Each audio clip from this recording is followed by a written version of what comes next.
coming up on Influencing Entrepreneurs. Don't think entrepreneurship is this end-all, be-all, this religion. It is the same way that NBA players make it to the NBA, right? And the chances of that happening is the same way that entrepreneurship is going to make it to the top 1%. After years of teaching entrepreneurship and consulting with numerous companies, I realized that when business leaders shared stories of their success, hardships, and mistakes, it always had an impact in the classroom. So I thought, why not share these real-life business cases for education and inspiration? I'm Casimir Ward, and this is Influencing Entrepreneurs. On today's episode, we speak with Devan Kline with Burn Bootcamp. Devan is a former San Francisco Giants player turned co-founder and CEO of Burn Bootcamp. Devan's passion and enthusiasm for helping people achieve more than they ever thought possible has helped him build Burn Bootcamp into one of the fastest growing franchises in the U.S. His book, Stop Starting Over, has topped the charts as the #1 bestseller in the health and fitness category on Amazon. Additionally, Devan has revolutionized how people interact with social media by motivating his audience to love who they are today and be inspired by who they will be tomorrow, while changing the way they view themselves.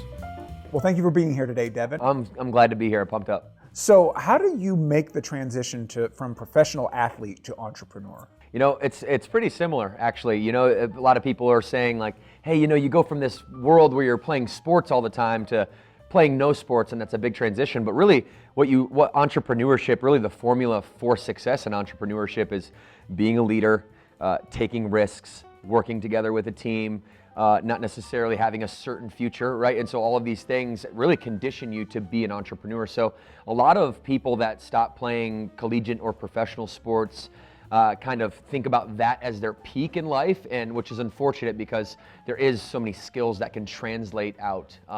And so for me, entrepreneurship was a pretty easy and natural transition, given I'm a natural leader. So with that first step, you're going from a nationally known organization with a team of at least 9. You start your first business, and I'm imagining it's just you on day one. How do you make that transition from team sport to one-man show? Well, you know, kind of rewinding to my history, my background, I grew up in Battle Creek, Michigan. You know, from the time that I can remember, lived in a very abusive household filled with drugs and violence. And, you know, I saw a lot of things that most young guys don't get to see, or gals.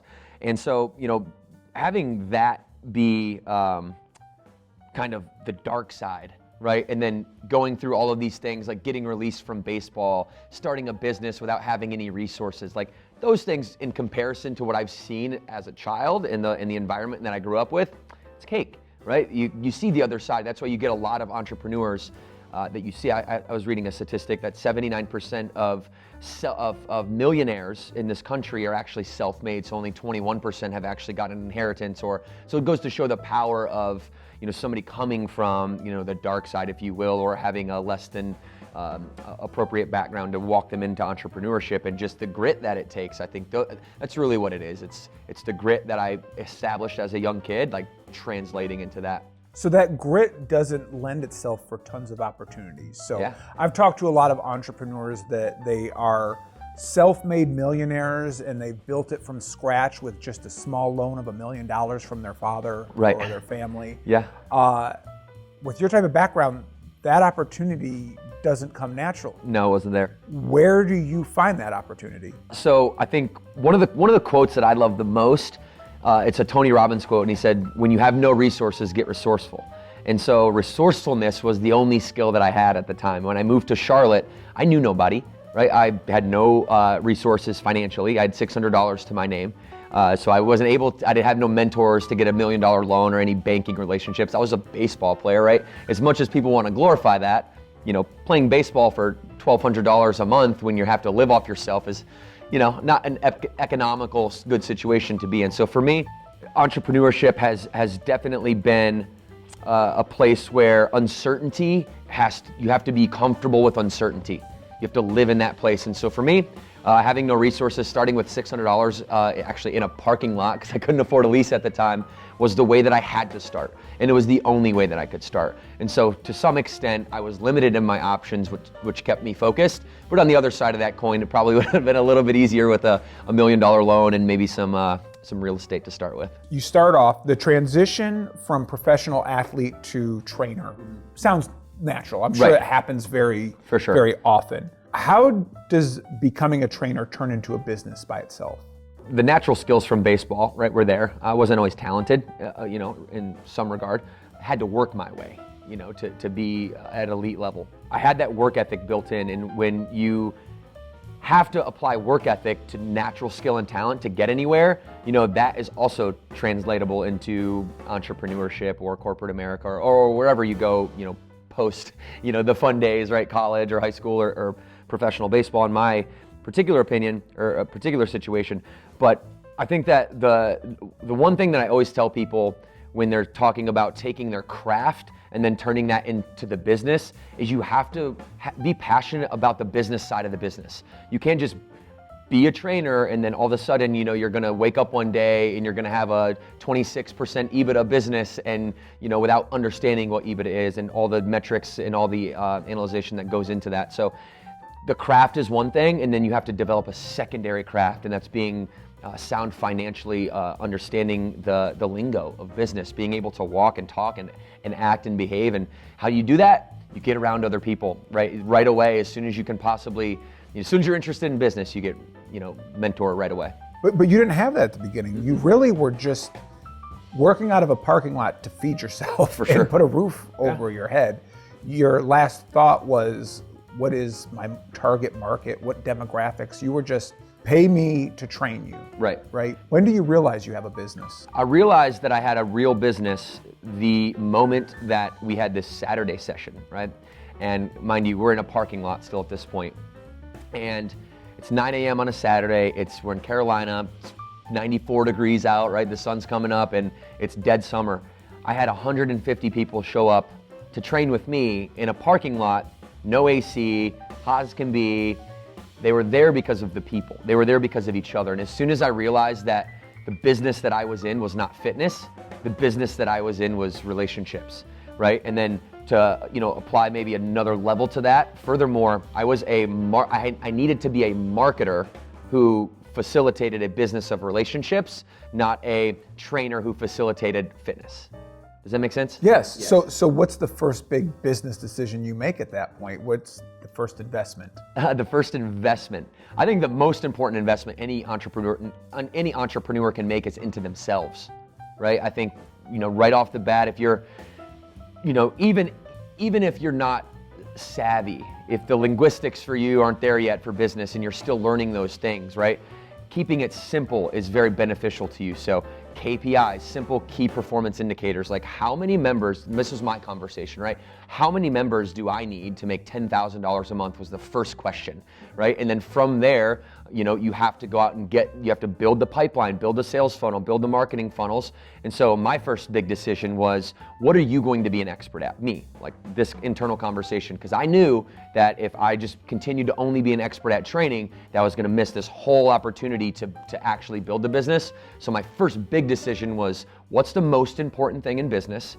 And how can you learn it the fastest? And so for me, it was marketing. And for most people, it is marketing, right? Marketing is business.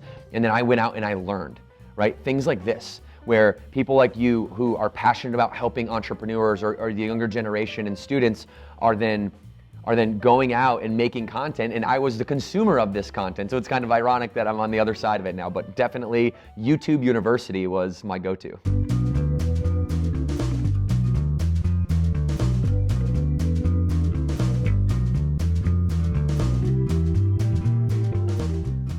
Right. Well, and what's funny is you built this whole model out of fitness, and your role slowly transitions away from being a fitness trainer. It does.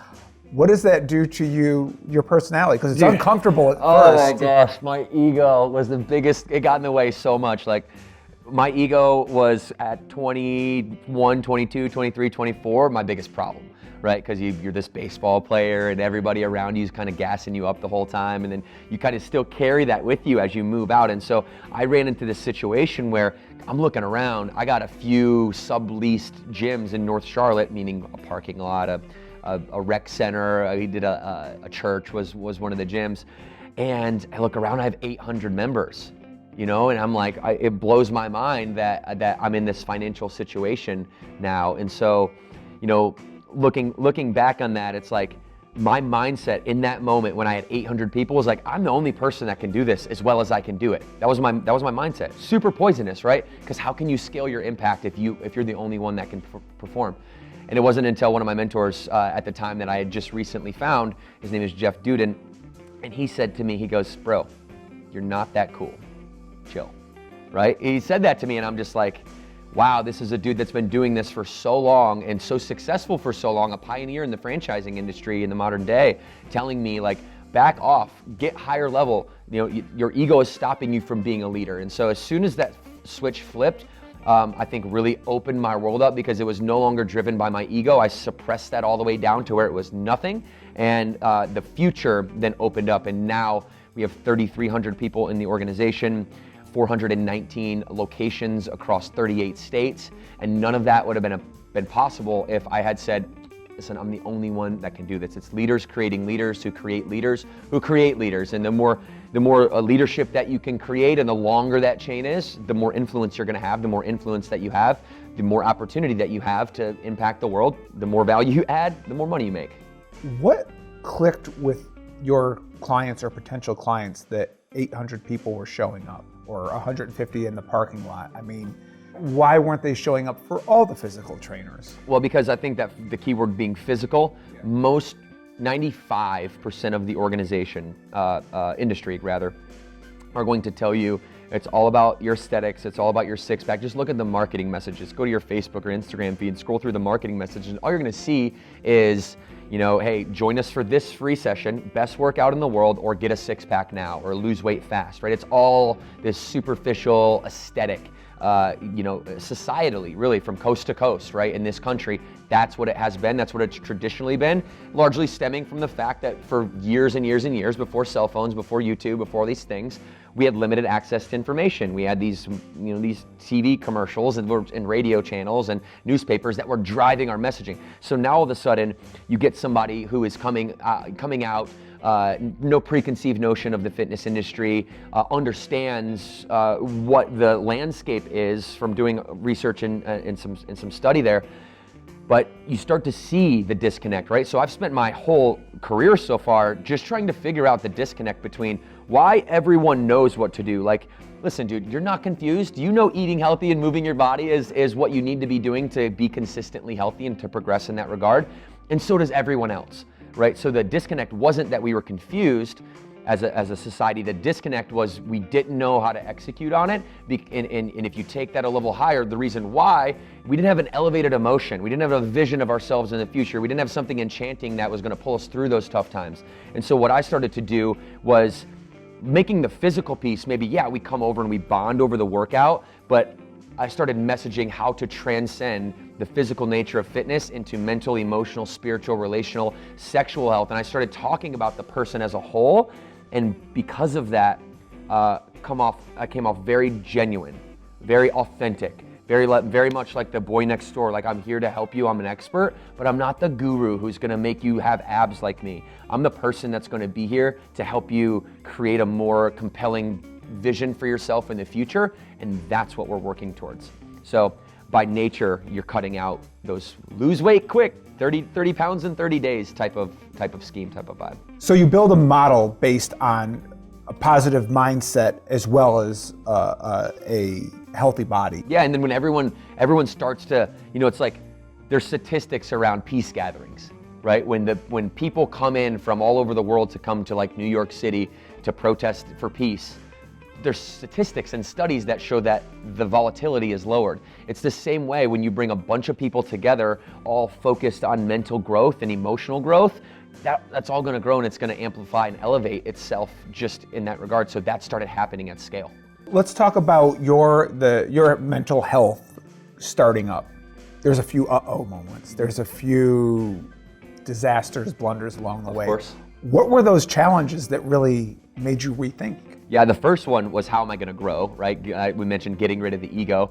I highly suggest everyone take an audit of their ego. Like that is usually the number one thing that stops every human being, either not enough confidence or too overconfident, right, in themselves. I think the second thing that I went through that was a big struggle for me was how do I scale my operations and how do I keep that up with the interest in the development of the business? So we opened up for franchising in 2015, right? We had 5 company-owned units, which were owned and operated by my wife and I here in the Charlotte area. We then took those locations and we sold those and flipped them into franchise locations, right? Now they're paying the royalty stream, and now we've built this little franchise out of our little, small business startup.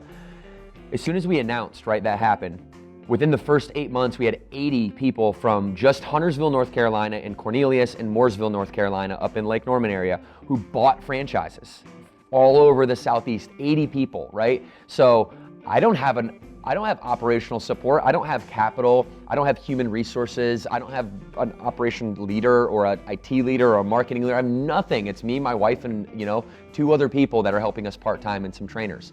So my biggest challenge was not overdeveloping the operations. In other words, don't let the business development get so far ahead that you're handing these franchise partners who expect to get supported in a certain way, and then we drop the ball on that support. Then our validation goes down because now those people are a little pissed off that they just invested into this. They're getting less support than they thought they were going to get, and that goes back into the sales process now. That validation now, new prospects are going to come in and talk to the current prospects, and if they feel any type of ill way about it, that's going to translate into the ability to grow. So what I did was, against a lot of people's in the franchise industry's advice, is I pumped the brakes on our development. We developed 167 units in the first 18 months. That's really fast, right? Any franchise system that can develop 3 in their first year is considered industry excellence. So we did 167, right? So there became a problem right there. How do you mitigate that problem? You eat last. Right? Go hire payroll, go hire staff, go hire up, go put your money where your mouth is. If this is the 167 people that we sold and we said, hey, listen, we're going to build this business together, you and I, you're going to run it on the ground, we'll run it from Mission Station. You got to maintain that integrity and that belief. And that was an important lesson for me, and I'm so glad I did not listen to some advice that I got, because otherwise I wouldn't have done that. Everyone said, keep going for speed, keep going for speed, keep going for speed. You're breaking records on the roads that have been paid for you by these other franchisors. You're breaking the records. Like, you're going to be one of the fastest growing concepts, not just in fitness, but in franchising ever, if you keep going at the speed you're at. That wasn't important to me. Know your outcome and then reverse engineer the outcome, right? Quantity was a happenstance. Quality was very important to me.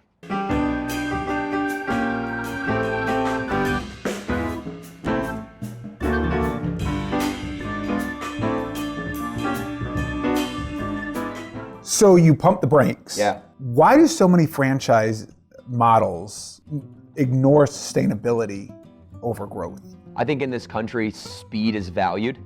A lot of people don't want to get rich slow. They want to get rich fast. And for me, when I had 500 members in a few sublet gyms, I was the richest I'd ever been in my life. Making $8,000 a month to me was like, oh my gosh, are you kidding me? Like, I've hit the jackpot. Once you reach the financial goal that you have to have personally for your standard and your threshold, now you're playing with house money after that. And so as soon as I realized that, hey, we have our finances dialed in as a family, my wife and I, girlfriend at the time, we have our finances dialed in. Okay, now everything else we can roll, we can gamble with, we can reinvest.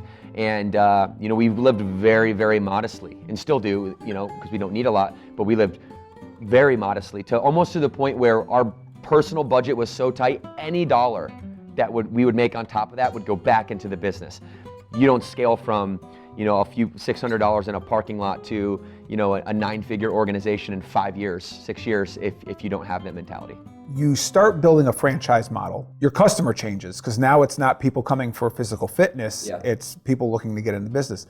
How do you start managing how you communicate to your new customers, franchisees? Yeah, so in most systems, right, I think telltale sign of an excellent brand in franchising is that your consumers, your patrons, your clients, your customers, whatever you want to call them, the people that are funding you, right? Those people become your franchisees. In most successful brands, that's how the organic growth happens really fast. But then, you start to take a look. Curiosity has always been a trait of mine that I think is a really undervalued and overlooked and underappreciated trait for an entrepreneur, is being curious, right?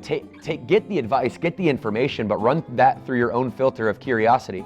And so for me, I was always like, well, if we can grow this fast, right, and we can have this type of impact, and I can do it all organically right now in-house, like inside out, why go elsewhere? Why look for anything else? So what we started to do, instead of, we going back to the physical elements of, why most people work out, right? We're transcending that. We're trying to bring this 360 holistic approach into people's life to create real lasting change. Well, can't leave out the financial piece, right? And so we packaged this offering up, and initially that message, right, was the same person. It's the client and it's the franchise prospect, but they both happen to be going to the gym. You're just talking to them different ways. Nowadays, now that we, are established and we're, in hundreds of open locations, now it's the more institutional investor or the corporate refugee or the empty nester, whose children just were coming to Queens and then left Queens, and and they're working and they're lonely and they want to do something. Now you start to get data driven with your messaging, and the leads that are coming inbound, we start to give each one of those leads a persona and start messaging to them contextual to their platform that they're most likely on, right? A business owner, a corporate refugee, probably most likely on maybe like a LinkedIn, right? Maybe somebody who is like a 20-year-old, 25-year-old millennial that, might want to partner with their uncle, might be on Instagram, you know what I mean? So it's contextual to the platform and to the person. So if it's a corporate refugee, I'm not saying, hey, you've enjoyed Burn Bootcamp to change your life physically, mentally, emotionally, let's do it financially. It's, hey, I know how rough corporate America is. Come on a winning team where we're not anti-corporate, because we are a big organization, but where you can control your own destiny. So the messaging is definitely contextual to platform and persona. How do you differentiate yourself so you have long-term lifespan? Yeah, no, that's an interesting question. And differentiators, right, I think are one thing. I always like to take those 2 levels deeper and say that a differentiator is really just disguised as a feature of the business, and then the features actually translate to emotions. And those emotions are really what we're marketing against, not necessarily the differentiators. Does that make sense? So, okay, differentiators, right? We have Child Watch. Okay, every location has Child Watch. There's not another boutique concept in the country that has free Child Watch as a part of their membership at scale. There's mom and pop shops, but not at scale. We have focus meetings, which are one-on-one sit-downs. It's personal training in a group setting. You're my client, I sit down, we go over things every 3 weeks to make sure you're staying on the right track. We're women focused. 94% of our clients are women. So, there's more, but now those are the differentiators. Okay, now the features to that, okay, we have this beautiful Child Watch room where you get to bring your child in and they get to have fun and play with all the toys. Why is that important? Because emotion. The mother gets the worry-free workout. She doesn't have to pay extra, creating financial stress in her life. She gets a worry-free workout with her child right down the hallway. We differentiate ourselves in messaging, right, by making the client the hero. Make sense? Most brands are going to, in my industry, are going to be like, hey, look at us. We're the best workout. We burn the most calories. We have the best facility. Okay, we're saying, client, your life is tough. I get it, I understand it. We have free childcare so that you can have a stress-free workout. And by messaging in that way, rather than the differentiators leading the way, you're connecting with people, right? And going back to the relationship business, you're building a relationship, you're getting them through a challenging time in their life. Looking back at all you've accomplished, what would you have done different? There's a lot of things that a lot of mistakes that I wish I hadn't made. I don't think I would have done anything differently because those mistakes that I did make taught me the lesson.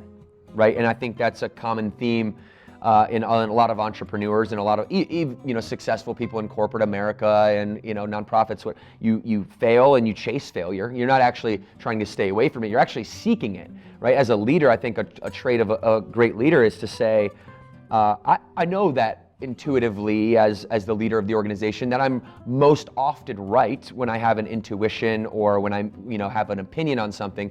But the difference is that I'm seeking to be wrong, right? I think that I'm right. Let me go run this by the most 3 believable people that I possibly can who have great opinions to see if they can break what I'm thinking. As I move forward, right, that will be manifested more and more and more in a bigger and better way. And that would probably be the one thing that I wish I would have learned earlier, is to let the team make the plan, right? Ask better questions, you're gonna get better answers. And if you get better answers, you're gonna get better results. And so for me as a leader, the ability and the skill rather to ask the right questions at the right time with the right conviction and tonality is so important if you want to go for speed and if you want people to own the plan. Because if you tell them the plan, here's what they're going to do. Right, and you need those people, but early on, when you start a business, it feels like you're on an island all by yourself. You mentioned early that you came kind of from the dark side, came from some trying times in your youth. Entrepreneurs in general are looked at as if they're the mad scientist. Yeah. How do you relate to those, number one, around you in your circle, being the mad scientist? And then how do you also do that going back to family and coming out of an environment that I'm going to guess most people still stay in? Yeah, definitely. So my wife would love that question. She's my biggest fan, and I'm her biggest fan, but she'd be the first one to tell you that I'm freaking crazy, man. Like I am. I'm a mad scientist, right? The ability for an entrepreneur to look at a plot of land and envision a skyscraper and all the intricacies of it and how it stands and how it feels and actually envision that to be true and then start to manifest that, in your biochemistry and start to feel that, it starts to become real before it's even real. It's like, it's like an architect. You're an architect and you're writing the blueprint before you're ever building the building. And I think that any entrepreneur-based startup or people are out there right now just getting started in their organization, or they're, even ahead or below where we're at. You know what I mean? I think it's important that you keep that. You keep that craziness. You keep that because you want to be audacious. Like, what's the point of dreaming? What's the point of believing? What's the point of going after something if you're going to spend time thinking about it anyways? So why not spend that time thinking about it in a really big way? One of two things are going to happen. You're either going to hit those goals in which then you should set them higher and create that gap, or you're never going to hit it, but you're going to be further along than where you had originally set your goal in the first place, just by that nature. So it's like you only have so much focus, and so getting your team to focus on audacity, to me, is a big part of our growth. We actually have leadership meetings where we spend a lot of time in those leadership meetings talking about things that are crazy, that everyone, as soon as somebody says it, everyone thinks, oh, no way we could do that, right? But I've conditioned my people to be like, that's believable. I can see how that works. You know what I mean? So Google, for example, right? They were manufacturing energy for their servers by flying windmills. And that came from one of these, kind of audacious moments that one of their employees had. So if you're crazy and you're an entrepreneur and you're audacious, keep that. Don't try to mask it. Don't try to be something different or somebody different. Be you, do you, be different, be weird, be crazy, and instill that craziness into your team.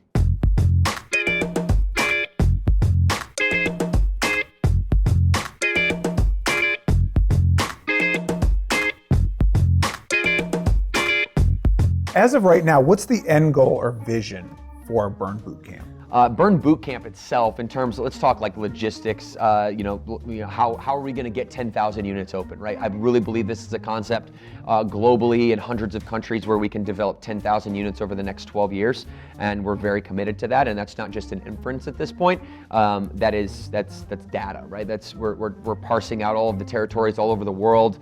Already got them locked in. The 1,248 in the United States that we want to develop, and we'll continue to expand that strategy globally.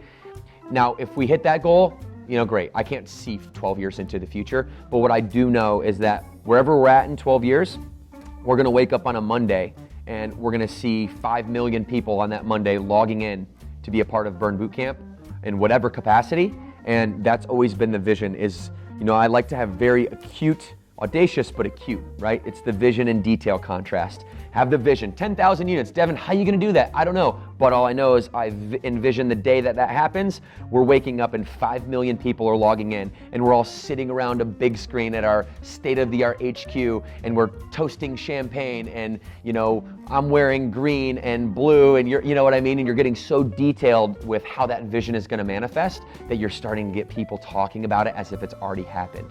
So I know exactly where we're going to be. I think anybody that tells you they know exactly what their long-range plan is or their LRP is confused more than they know, but definitely 10,000 units. So where do you balance where you want to spend most of your time, or you wish for the most success? The Burn Bootcamp brand or Devan's brand? I think they're one and the same, but definitely you don't have a business if you just have a personal brand. Everyone, by the way, has a personal brand. It's called your reputation. Whether you choose to capitalize on that or not, it's your own choice. Look at the biggest names in the world in business, right? They're not people, they're businesses. You look at the S&P 500, or you look at Apple, you look at Google, you look at Nike, you look at Facebook. I'm gonna add Burn to that category. When you've reached those goals and you get bored of it, as all entrepreneurs do, what's the next thing? It's always a battle, right, as an entrepreneur, because you have so many innovative ideas. And I think the discipline that I've been able to, I think, self-implement for me and my business is to not rid yourself of trying to think those thoughts. You want to stay creative. So every morning I get up and I say, what are 1 or 2 new creative ideas that I've never thought of before? And I just write those down. 95% of them I'm never going to use, but a few of them I have. Our Burn Nutrition supplement line is birthed from that kind of creative thinking. But focus is all you have. And entrepreneurs have this kind of squirrel mindset for the most part, where they're like, ooh, nice shiny object over here. Ooh, look at this new opportunity. Or ooh, what if we did that? Or what if we started like a digital video on demand program? Or what if we decided to do a new group underneath this franchise brand? I implore anyone listening to this, stay focused. Don't get to 90% of what you think is good or you think is complete and then stop and refocus, because if you don't take it all the way through and then a step further, if you don't get to that peak of that mountain and you stop a little bit short, hey, you slip on a rock, that slide down is quick.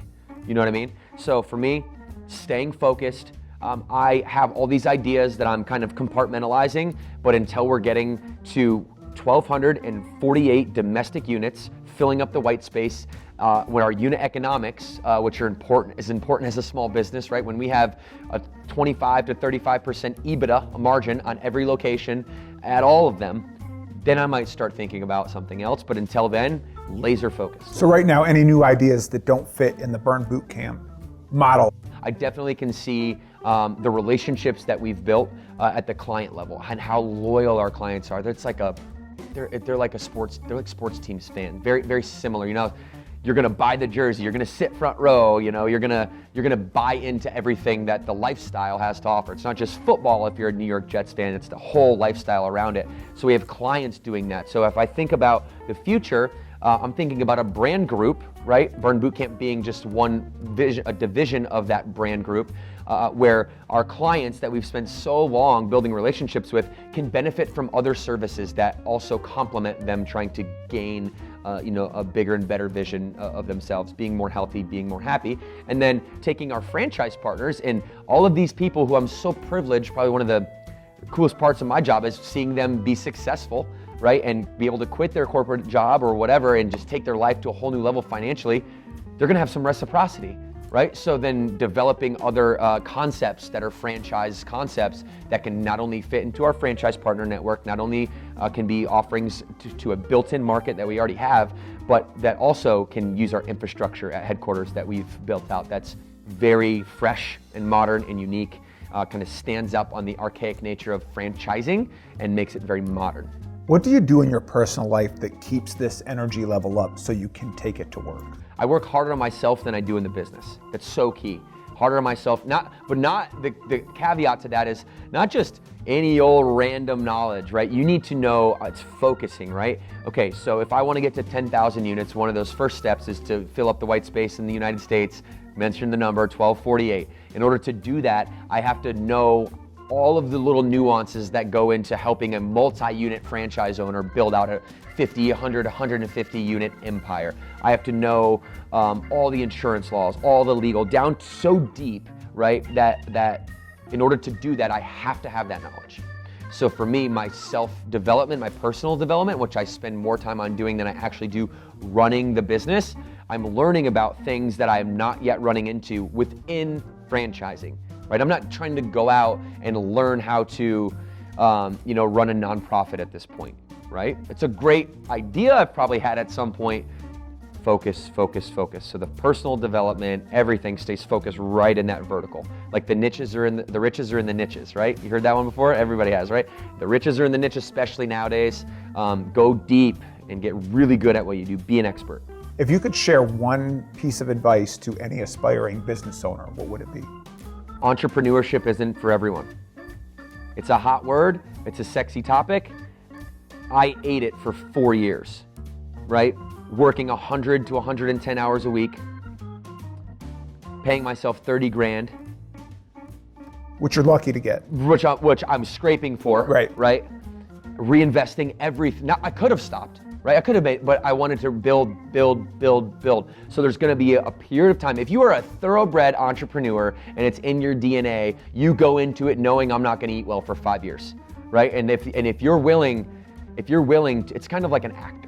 Right? You know, being an actor, that you got 5 years before anyone even takes you seriously. Because everyone and their mother wants to be an entrepreneur. Everyone and their brother wants to be an actor. Having the understanding that that's what it takes, and then being fulfilled with that process is, I think, an important thing. Because being the number 5, 6, 7, 8, 10 at a big organization and walking in right out of college to a nice job, $70,000 with some benefits isn't always unappealing. Don't think entrepreneurship is this end-all, be-all, this religion. It is the same way that NBA players make it to the NBA, right? And the chances of that happening is the same way that entrepreneurship is going to make it to the top 1%. Same exact way. So you have to have it in your DNA a little bit, just like LeBron has it in his DNA. Well, thank you so much for your time. No problem. Anyone watching can learn more at www.burnbootcamp.com. Yeah, absolutely. And I appreciate your time. Yeah, man, absolutely. This has been great. Thanks. You. Yep.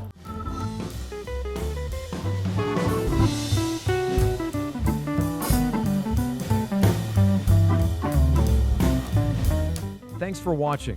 Make sure to subscribe to our YouTube channel at youtube.com/Nexigi Education or visit influencingentrepreneurs.com to catch up on previous episodes with Casimir Ward.